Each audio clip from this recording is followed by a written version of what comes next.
বাংলার কৃষকদের বঞ্চিত করেছেন রাজ্যের মুখ্যমন্ত্রী। সরাসরি অভিযোগ করলেন বিজেপির রাজ্য সভাপতি শ্রমিক ভট্টাচার্য।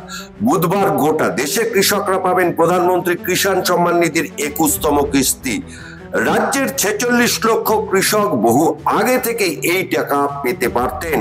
কৃষক আর সরকারি প্রকল্পের মধ্যে অন্তরায় হয়ে নাকি দাঁড়িয়েছিল তৃণমূল কংগ্রেস, এমনটাই অভিযোগ করেছেন শ্রমিক ভট্টাচার্য বুধবার কলকাতা বিমানবন্দরে দাঁড়িয়ে। আজ কি বলেছেন শ্রমিক, শুনুন তার বক্তব্য। 21 নম্বর ইনস্টলমেন্ট আজকে প্রধানমন্ত্রী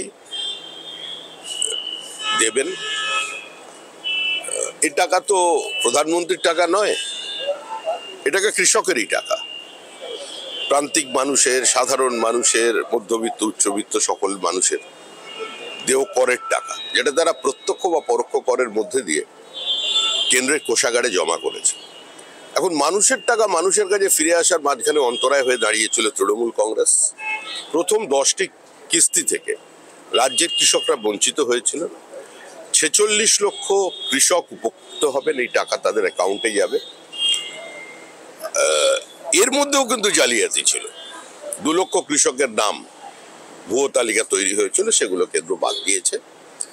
যেহেতু ভাগ চাষিদের নিয়ে বা কিছু কিছু জমির রেকর্ড নিয়ে এই রাজ্য সরকার এখনো কোনো মধ্যস্থতা করেনি বা তাদের নাম ঠিক মতো নথিভুক্ত করেনি, আরো কয়েক লক্ষ মানুষ কৃষক যারা এই সুবিধা পেতে পারতেন তারা তা থেকে বঞ্চিত হচ্ছেন।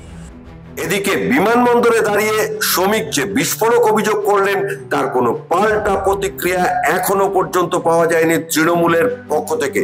তবে আগামী দিনে রাজ্য বিজেপি কৃষকদের বিষয়টিকে প্রচারের হাতিয়ার করলে শাসক তৃণমূল কিভাবে তার কাউন্টার করবে সেটাই এখন দেখার। বিমানবন্দর থেকে পলাশ লস্করের রিপোর্ট, নিউজ পোল বাংলা।